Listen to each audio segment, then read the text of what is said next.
Assalamualaikum warahmatullahi wabarakatuh. Perkenalkan, nama saya Rahmi Rahmasari dari Program Studi Pendidikan Guru Sekolah Dasar Universitas Muhammadiyah Tasikmalaya. Di sini saya akan menjelaskan tentang etika pengembangan dan penerapan ipteks dalam pandangan Islam yang terdiri dari 4 materi. Yang pertama, sinergi ilmu dan pengintegrasiannya dengan nilai dan ajaran Islam. Integrasi sinergi antara agama dan ilmu pengetahuan secara konsisten akan menghasilkan sumber daya yang handal dalam mengaplikasikan ilmu yang dimiliki dalam memperkuat oleh spiritualitas yang kokoh dalam menghadapi kehidupan.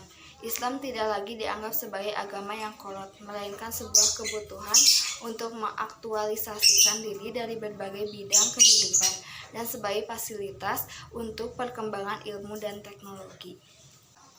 Yang kedua adalah ilmu tidak bebas nilai. Ilmu yang tidak bebas nilai memandang bahwa ilmu itu selalu terikat dengan nilai dan harus dikembangkan dengan mempertimbangkan aspek nilai.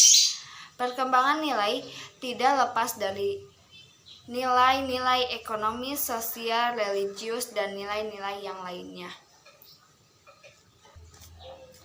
Ilmu yang tidak bebas nilai ini memandang bahwa ilmu itu selalu terikat dengan nilai dan harus dikembangkan dengan mempertimbangkan nilai.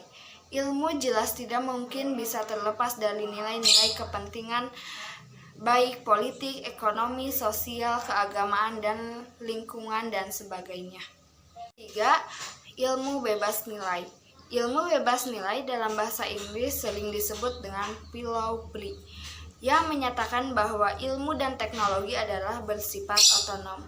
Ilmu secara otonom tidak memiliki keterkaitan sama sekali dengan nilai. Bebas nilai berarti semua kegiatan terkait dengan penyelidikan ilmiah harus disandarkan pada hakikat ilmu itu sendiri.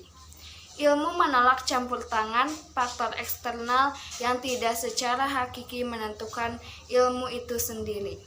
Dalam pandangan ilmu yang bebas nilai, eksplorasi alam tanpa batas dapat dibenarkan karena hal tersebut untuk kepentingan ilmu itu sendiri, yang terkadang hal tersebut dapat merugikan lingkungan. Contohnya, untuk hal lain adalah teknologi air condition yang ternyata berpengaruh pada pemanasan global dan lubang ozon semakin melebar.